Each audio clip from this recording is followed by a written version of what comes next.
কইতে গেলে মারা হক কথা কইতে গেলে ধরিয়া মারে।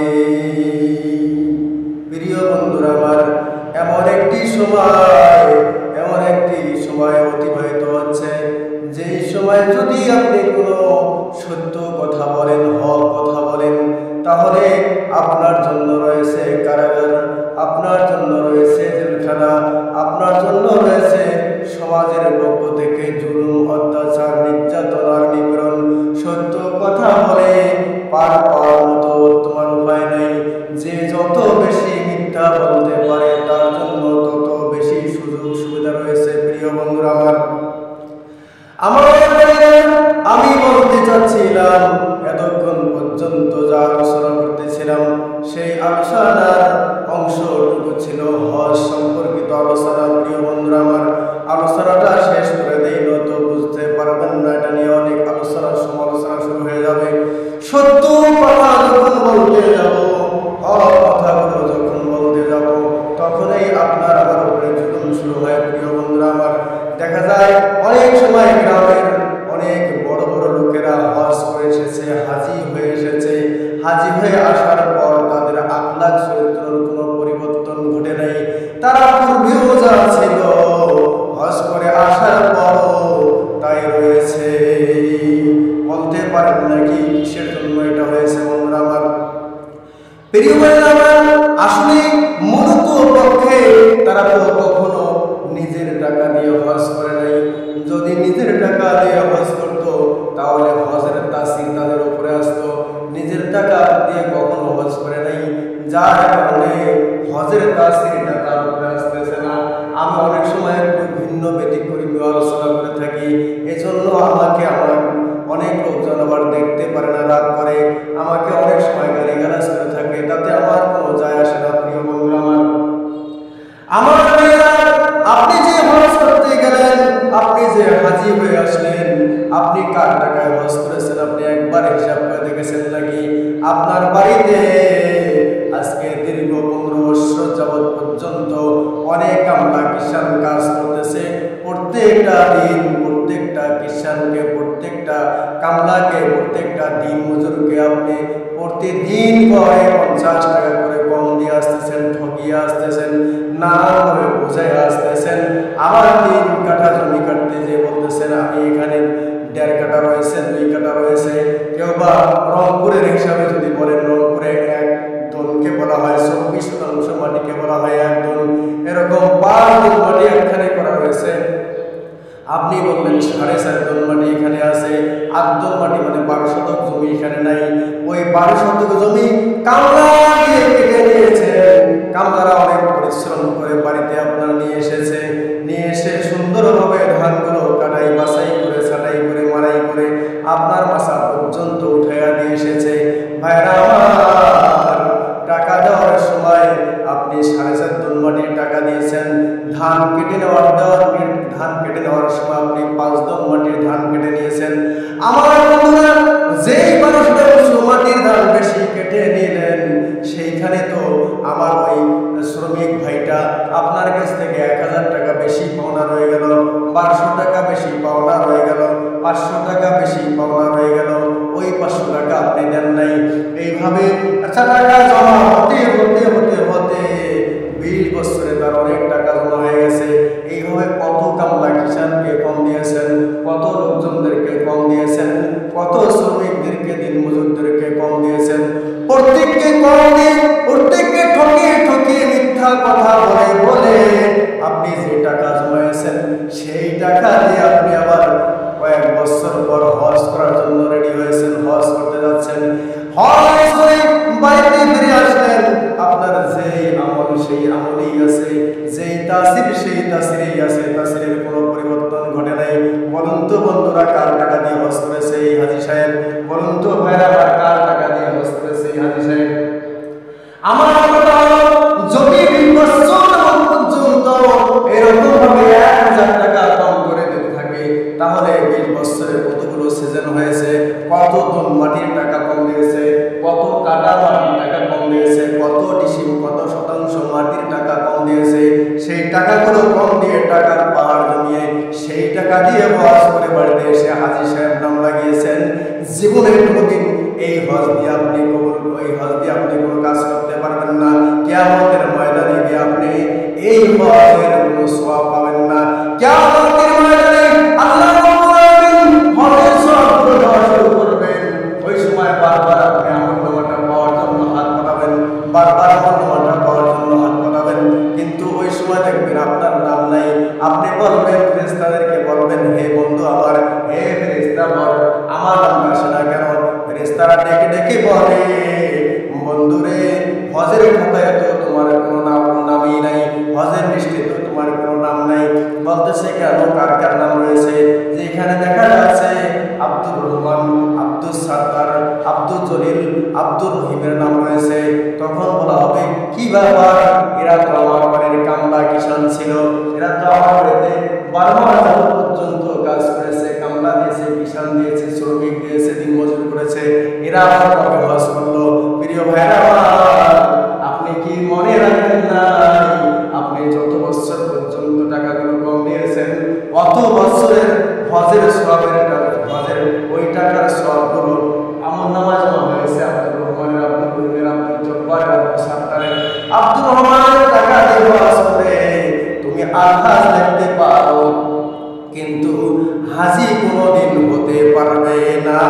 হাজীর আমল কোনোদিন তোমার আমলনামায় জমা হবে না, হাজীর সওয়াব কোনোদিন তোমার আমলনামায় জমা হবে না।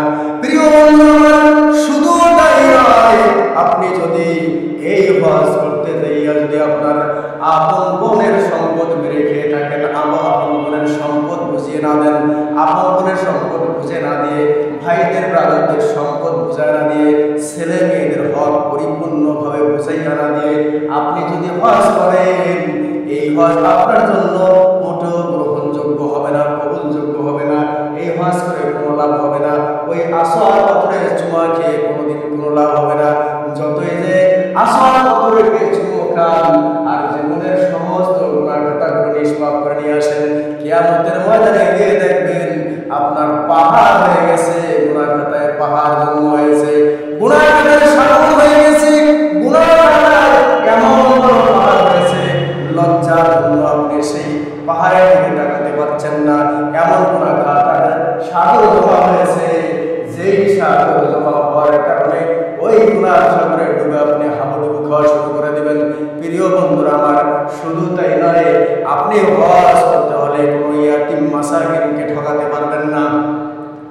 আমার আপনি যদি কখনো কাউকে ঠকিয়ে হজ করতে যান, মনে রাখবেন এই হজ কোনদিন আপনার জন্য কবুল হবে না। প্রিয় ভাইয়েরা আমার, শুধু এখানে শেষ নয়, হজ করতে গেলে অনেকগুলো আমল রয়েছে। আপনার সেই সমস্ত আমলগুলো পরিপূর্ণ করে তারপর আপনাকে হজ করতে হবে। অনেক হুজুররা অনেকভাবে মাসাইল করে থাকে, আমি সেইভাবে বোঝাই না, আমি খুব সহজভাবে বোঝানোর চেষ্টা করি। যদি আমার 5 জন সন্তান থাকে আর 5 জন সন্তানকে যদি সমানভাবে ভাগ করে দেওয়া হয়, যদি আমার 5টা মেয়ে থাকে, 5টা বোন থাকে, যদি তাদেরকে আমি সম্পদগুলো সমান ভাগে ভাগ করে না দেই, তাহলে কোনোদিন আমার এই হজ কবুল হবে না, হজ কবুল হবে না, হবে না, হবে না, হবে না। আপনি অন্যের টাকায় হজ করলে আপনার আমলনামায় কোনোদিন হজের সওয়াব লেখা হবে না। প্রিয় বন্ধু আমার, শুধু তাই নয়, আপনার এলাকাবাসী রয়েছে, আপনার এলাকায় অনেক এতিম, মিসকিন, অসহায়, দুস্থ, গরিব, অনাথ রয়েছে। প্রিয় বন্ধু আমার, এত গরিব, মিসকিন, অনাথ আপনার এলাকায় থাকতে আপনি বারবার হজ করতে যান, আপনার জন্য হজ হবে না। প্রিয় বন্ধুরা আমার, উচিত কথা বলতে গেলে আমার হয়ে যাবে অনেক অসুবিধা, এটা আমার ভালো করে জানা। আখেরে জামানা কইতে গেলে মানা, আখেরে জামানা কইতে গেলে মানা, কথা কইতে গেলে পিডাইয়া মারি। ঠিক কিনা?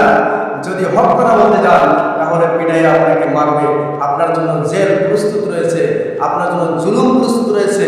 আপনার এলাকাবাসী আপনার পক্ষে কথা বলবে না, বিপক্ষে কথা বলবে, কারণ কথাগুলো হচ্ছে 100% সত্য। মিয়া, আপনি বারবার হজ করবেন, আপনার বাড়ির পাশে এতিম, মিসকিন, অসহায়, দুস্থ, অনাথ তারা কত ধরনের কষ্ট করতেছে, গায়ে জামা নাই, পরনে লুঙ্গি নাই, পেটে ভাত নাই, আর আপনি হজ করতে এসেছেন, আপনি হজ করতে যাচ্ছেন। আল্লাহ কি আপনাকে এইভাবে হজ করতে যেতে বলেছে? মহান আল্লাহ রাব্বুল আলামিন যে 5টি ইসলামের জন্য স্তম্ভ দান করেছেন তার মধ্যে হচ্ছে ঈমান, কালেমা, নামাজ। এই হজ হচ্ছে আপনার 4th নম্বর রুকন। এই কালেমা, নামাজ, তারপরে হচ্ছে আপনার রোজা, তারপরে হচ্ছে আপনার হজ।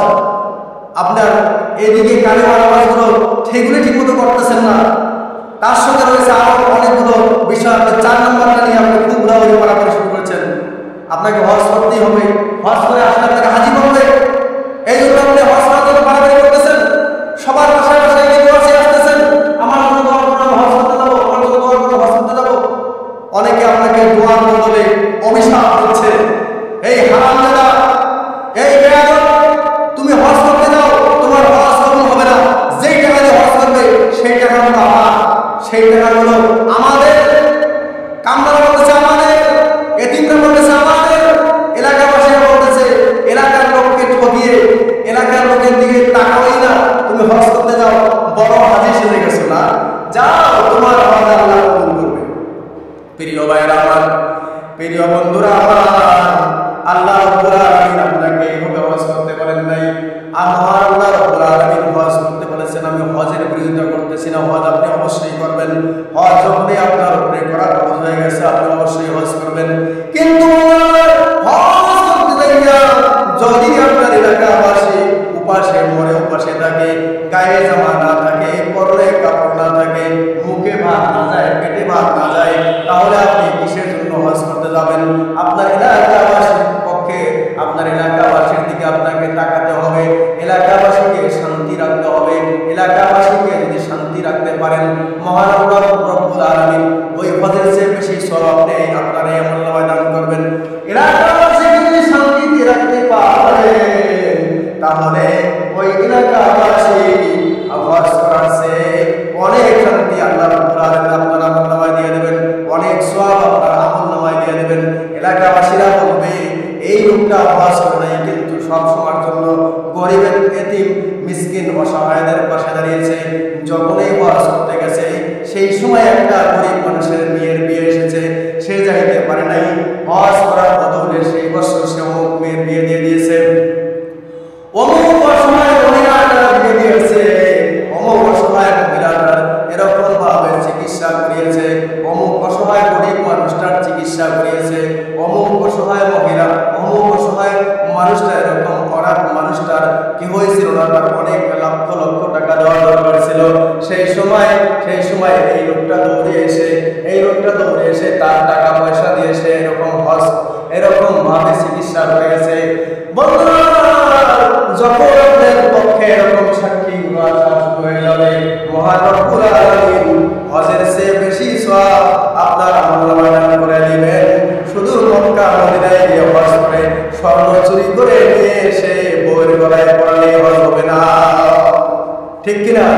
প্রিয় বন্ধুরা আমার, হজ করতে গেলেন কিন্তু আপনার এলাকাবাসীর হজ আদায় করলেন না, আপনার হজ হবে না। প্রিয় বন্ধুরা আমার, আপনার এলাকাবাসীর হজ যদি আদায় করতে পারেন তারপর আপনি হজে যাবেন।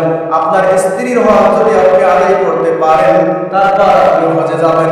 অনেক হাজি রয়েছে, অনেক হাজি রয়েছে, সেই হাজি সাহেবেরা স্ত্রীর মহরানা আদায় করে না, স্ত্রীকে খুবই ভালোবাসে কিন্তু স্ত্রীর মহরানা আদায় করে না। যদি কোনো ব্যক্তি স্ত্রীর মহরানা আদায় না করে এরকম হজ করতে যায়, সে একবার দুইবার নয়, 50 বার যদি আপনার হজ করে তার হজ কবুল হবে না, 100 বার যদি হজ করে হজ কবুল হবে না। কারণ স্ত্রী তার শান্তিতে নাই, স্ত্রী তার সন্তুষ্ট নাই, তাহলে কিভাবে সে আল্লাহর দরবারে গিয়ে সন্তুষ্টির জন্য দোয়া করে? এই দোয়া জীবনও তার জন্য কবুল হবে না। যে হাতে রান্না বান্না করে আপনাকে খাওয়াইলো দীর্ঘ এরকম 30 থেকে 40 বছর, যে হাত দ্বারা পরিশ্রম করে করে আপনার পেটে খাবার জুটাইলো, সারা জীবন পর্যন্ত আপনার পেছনে সময়টা ব্যয় করে সময়টাকে ধ্বংস করে দিল, পরিবারের জন্য সময়টাকে ধ্বংস করলো, ছেলে মেয়েদের জন্য সময়টাকে বিলীন করে দিল, সেই স্ত্রীটাকে আপনি 1% মাটি দিলেন না, তার হকটা আদায় করলেন না, তার হকটা আদায় না করে আপনি হজ করতে যাচ্ছেন। প্রিয় বন্ধুরা আমার, আপনি যত বড় হাজি হয়ে আসেন আপনার কিন্তু হজটা কবুল হবে না, হবে না। বলে গেলাম আমি মিঠু মাওলানা, হজ তো তোমার হবে না। আখিরি জামানা কইতে গেলে মানা, হক কথা কইতে গেলে ধরি আমারে।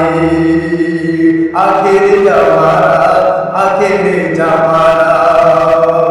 ঠিক কিনা বন্ধুরা আমার?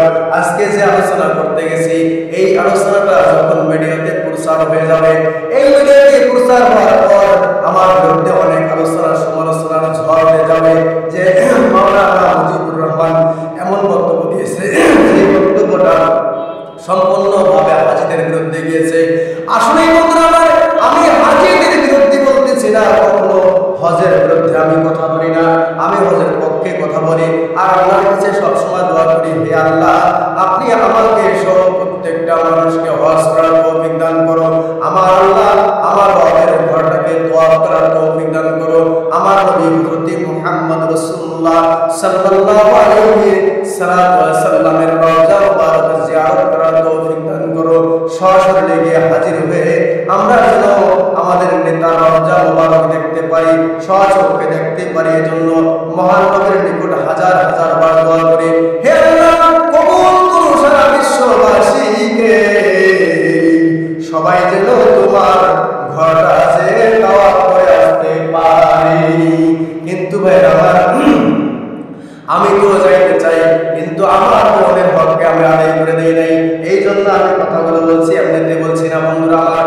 আমি সত্য কথাগুলো তুলে ধরার চেষ্টা করতেছি। প্রিয় ভাইরা, আমার এলাকাতে আমি অনেক সময় দেখেছি বন্ধুরা আমার, বোন এসে বাড়িতে কান্নাকাটি করে অভিশাপ দিয়ে যায়, আর ভাই হজ করতে ঢ্যাং ঢ্যাং করে নাচতে নাচতে বিমানে উঠে চলে যাচ্ছে হজ করার জন্য।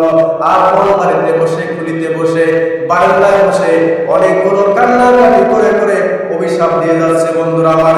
এই যে বনে অভিশাপ দিয়ে গেল ভাইয়ের উপরে, আর আপনি হজ করতে গেলেন বিমানে চড়ে। আল্লাহ কি এত বোকা নাকি যে আপনার হজটা আল্লাহ পাক দৌড়াইয়া যাইয়া খুশি হইয়া শুকরিয়া এই দোয়াটা কবুল করে নেবে, আর হজটা কবুল করে নেবে। আর যে সে কান্নাকাটি করে গেল, তার হকের জন্য কান্নাকাটি করে গেল, অভিশাপ দিয়ে গেল, তার জন্য বুঝি আল্লাহ পায়, তার জন্য বুঝি তাকে বুঝি আল্লাহ সৃষ্টি করেন নাই, তাকে মনে হয় আল্লাহ তৈরি করেন নাই, তাকে বুঝি আলাদা তৈরি করেছে নাকি, তার জন্য কি আলাদা কোনো এরকম মালিক আছে নাকি, তার জন্য আল্লাহ আছে নাকি, ইলা আছে নাকি যে সে তাকে বানিয়েছে। আর তার কাছে সে গিয়ে সুপারিশ করতেছে, সুপারিশ চাইতেছে, তার কাছে গিয়ে সে বিচার চাইতেছে।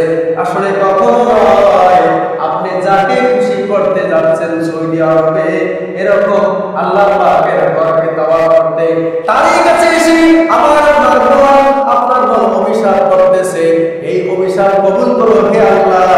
আমার একই বাবার সম্পদ হওয়ার পরেও, একই বাবার সন্তান হওয়ার পরেও, একই বাবার সম্পদ থাকার পরেও আমার বাবা আমাকে না দিয়ে আমার ভাই চলে যাচ্ছে হজ করতে, আমি আমার হকের দাবি ছাড়বো না। এরকম বাড়িতে ফিরে এসে কিছুদিন পরে সে মারা যায়, আর তারপরে হকটাকে আদায় করা হয় না। সে কি আসলে কোনোদিন তার হজ কি কোনোদিন কবুল হয়েছে কিনা? আখিরি জামানা কইতে গেলে মানা, হক কথা কইতে গেলে ধরিয়া মারি। হক কথা বলি না ভাই, হক কথা বলা যাবে না।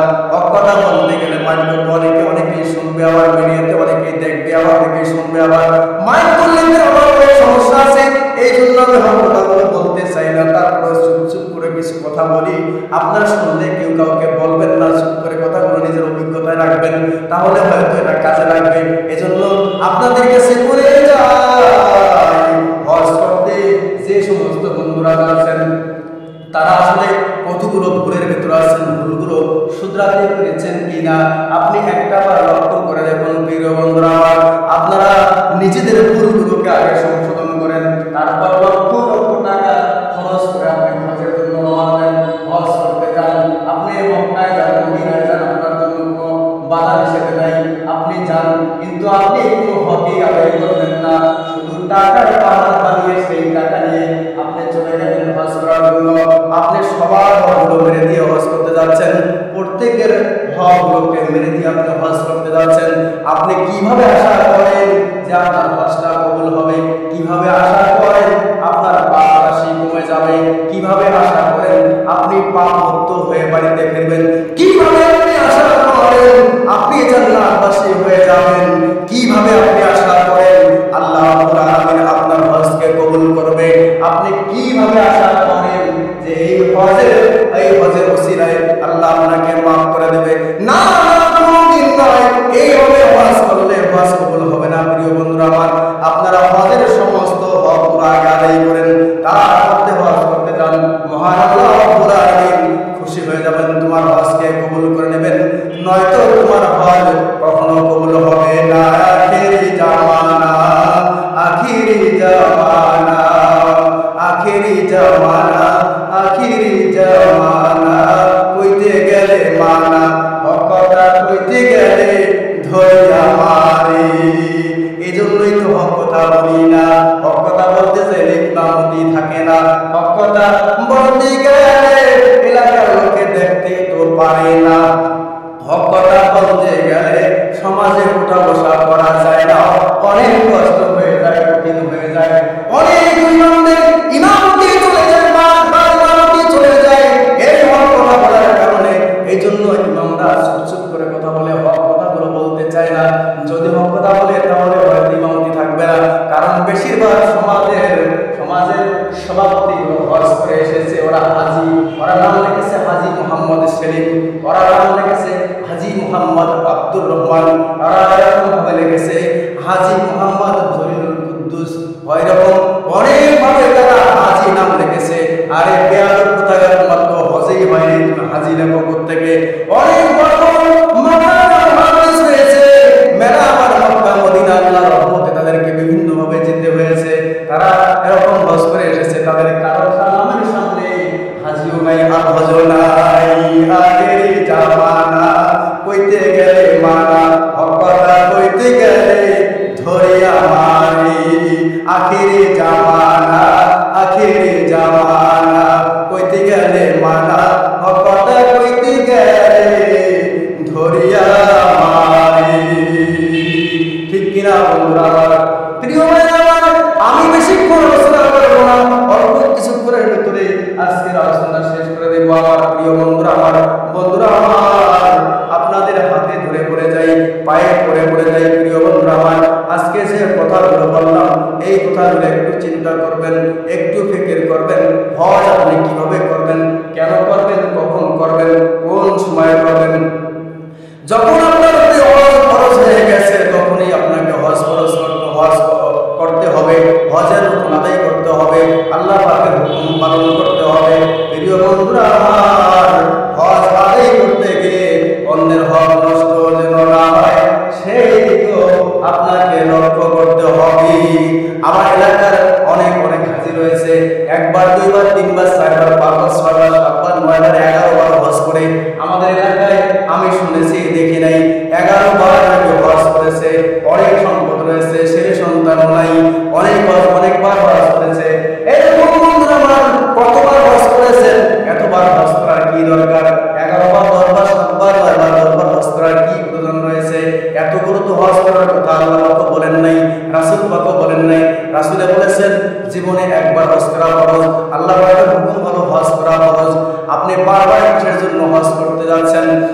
যতবার হজ করতে গেছেন, যদি আপনি 11 বার হজ করতে গিয়ে থাকেন বা 10 বার বা 5 বার হজ করতে যেয়ে থাকেন, তাহলে যদি 5 লাখ টাকা লেগেছে 5 বার হজ করতে গেলে, তাহলে 25 লক্ষ টাকা আপনি হজ করতে আপনি খরচ করেছেন। এই যে খরচটা করেছেন, একবার হজ করা খরচ ছিল, আর 4 বার হজ করেছেন, অতিরিক্ত নফল করেছেন, ভালো কথা। কিন্তু এই নফল আপনার উপরে কোনো হুকুম ছিল না, একবার হুকুম ছিল, আর বাকিগুলো সুন্নাত বা কথা বলা হয়েছে, এরকম নফলও বলা হয়েছে। তাহলে এই টাকাগুলো যদি, এই বাকি 4 বারের টাকা অথবা বাকি 10 বারের টাকাগুলো যদি একটা করে গরিব ফ্যামিলিতে দেওয়া যেত, আমার কথাগুলো খুব ভালো করে লক্ষ্য করে শুনবেন প্রিয় বন্ধুরা আমার। যদি একবার হজ করতে 5 লক্ষ টাকা যায় বা 3 লক্ষ টাকা যায়, যদি 3টা ফ্যামিলিকে 3 লক্ষ টাকা দেওয়া হলো, একদম করে মাটি আমার যাবে। একদম করে মাটি একটা করে এতিম অসহায় পরিবারকে এরকম ভাবে দেওয়া যেত।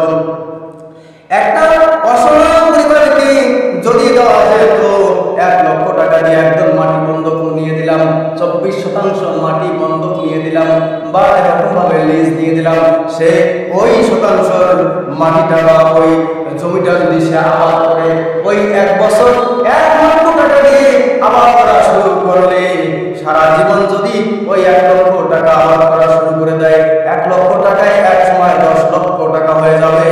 ওই 10 লক্ষ টাকা মানে ওই বন্ধুটা আমার, ওই ভাইটা আমার, অসহায় ভাইটা আমার প্রতিষ্ঠিত হয়ে যাইত।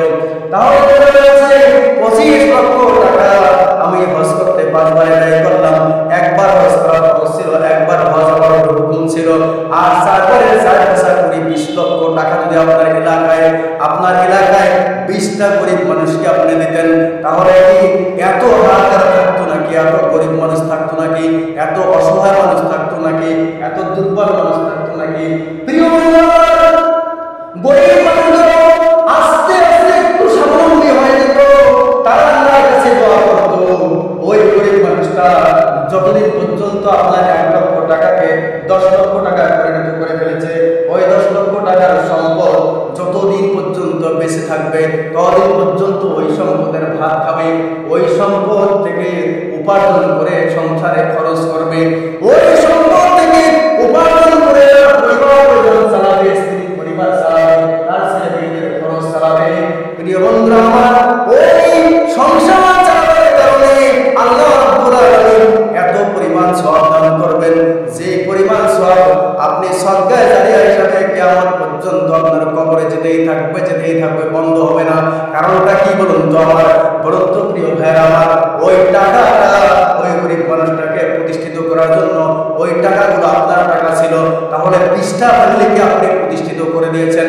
এরকম যদি এলাকার ভিতরে একটা গ্রামের ভিতরে 5 জন হাজি থাকে, আর 5 জন হাজি যদি এরকম ভাবে সহযোগিতা করে, গরিবদেরকে সহযোগিতা করে, তাহলে দেখা যাচ্ছে একজনেই 16টা মানুষকে প্রতিষ্ঠিত করে দিয়েছে। আল্লাহ পাকের অশেষ রহমতে আরো এরকম 5 জনে 80 জন লোককে প্রতিষ্ঠিত করে দিয়েছে। এই 80 জন লোক যদি গ্রাম থেকে এরকম যদি এরকম গরিব মানুষ প্রতিষ্ঠিত হয়ে যায়, গ্রাম থেকে যদি অভাব চলে যায়, গ্রামের উপরে যদি শান্তি নাজিল হয়ে যায়, যতদিন পর্যন্ত দুনিয়া থাকবে তো ওই গরিব মানুষটার, ওই অসহায় মানুষটার বংশধর দুনিয়াতে বেঁচে থাকবে, যতদিন পর্যন্ত ওই সম্পদের খাবার খাবে। প্রিয় বন্ধুরা আমার, আপনি কবরে গিয়েও ততদিন পর্যন্ত শান্তিতে থাকবেন। আর এজন্যই কবি বলেছেন, এমন জীবন করে গঠন, মরিলে হাসিবে তুমি, কাঁদিবে ভুবন। এমন জীবন করে গঠন, মরিলে হাসিবে তুমি, কাঁদিবে ভুবন। মরার পর তুমি তখন শুধুমাত্র হাসতেই থাকবে, আর তোমার জন্য তোমার এলাকাবাসী, তোমার দেশবাসী, তোমার গ্রামবাসী সব তোমার জন্য কাঁদবে। মসজিদে গিয়ে কাঁদবে, এরকম আলোচনায় গিয়ে কাঁদবে, সমাজে গিয়ে কাঁদবে, সমিতিতে গিয়ে কাঁদবে, যেখানে যাবে সেখানে গিয়ে তোমার জন্য হাত তুলে দোয়া করবে, আর বলতে থাকবে, হে ভাই আমার অমুক হাজি সাহেব ছিল, সে 1 লক্ষ টাকা একসময় আমাকে দিয়েছিল, সেই 1 লক্ষ টাকা আজকে 10 লক্ষ টাকা পরিণত হয়েছে, সেই 1 লক্ষ টাকা আজকে 5 লক্ষ টাকা পরিণত হয়েছে, সেই 1 লক্ষ টাকার বিনিময় আল্লাহ রাব্বুল আলামিন আমাকে আজকে দারিদ্র বিমোচন করেছেন, দারিদ্রতা দূর করে দিয়েছেন। আমার কাছে কোনো অভাব এখন নাই, আমার ছেলে মেয়েদেরকে নিয়ে আমি সুখে শান্তিতে বসবাস করতেছি। প্রিয় বন্ধুরা, এই কথা যদি একবার আলোচনা করেন, আপনি মনে রাখবেন আপনার জীবনের সমস্ত গুনাহগুলো আল্লাহ মাফ করে দিয়েছেন। প্রিয় বন্ধুরা আমার, এরকম ভাবে যদি 5 জনে 80 জন লোককে যদি এরকম দারিদ্র বিমোচন করতে পারে, গরিব মানুষকে এরকম ভাবে প্রতিষ্ঠিত করে দিতে পারে, তাহলে এক সময় তোমার গ্রামটা হয়ে যাবে আদর্শ গ্রাম, সোনায় সোহাগা গ্রাম হয়ে যাবে। প্রিয় বন্ধুরা আমার, সোনায় সোহাগা সোনালী দিন তোমার গ্রামে এসে যাবে। আল্লাহ রাব্বুল আলামিন সোনালী দিন তোমার উপরে নাজিল করবেন, তোমার গ্রামের উপরে নাজিল করবেন। তোমার সম্মানের শেষ থাকবে না, সম্মান কিনে আনতে হবে না, সম্মান কোনোদিন অহংকার করে পাওয়া যায় না। সম্মান লুকিয়ে আছে কচুরি পানার ভিতরে। কচুরি পানাগুলো তুলে ফেলিয়ে দেন আর সেইখানে ধান লাগান, তাহলেই দেখবেন পরিপূর্ণ ধান চাষ হওয়া শুরু হয়ে গেছে। প্রিয় বন্ধুরা আমার, সেরকম গরিব মিসকিনকে আগে ভালোবাসুন, অসহায়কে আগে ভালোবাসুন। যদি গরিব মিসকিনকে ভালোবাসতে পারেন তাহলে আপনার জন্য সোনালী দিন অপেক্ষা করতেছে। বন্ধুরা আমার, আপনার জন্য অপেক্ষমান রয়েছে এরকম ভাবে জান্নাত, আপনার জন্য অপেক্ষমান রয়েছে জান্নাতের বাগিচার বড় বড় ফুলদানিগুলো। জান্নাতের বাগিচারে যেই ফুলদানিগুলো অপেক্ষায় রয়েছে, জান্নাতের হুর পরিগুলো আপনার জন্য অপেক্ষায় রয়েছে।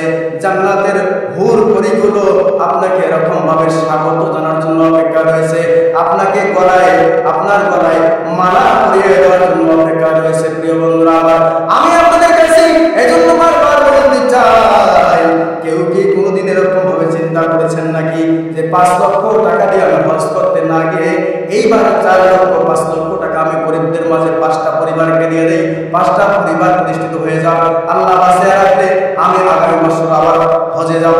এরকম কেউ কোনো নিয়ত করেছেন নাকি? এরকম নিয়ত কেউ করলেন না, না করে শুধুমাত্র বললেন হজ করতে যাব। কিন্তু হজ করতে গেলেন, গিয়ে দেখেন হজ করে বাড়িতে ফিরে আসলেন, আর কিয়ামতের মাঠে গিয়ে দেখবেন হজের কোনো সওয়াব নাই।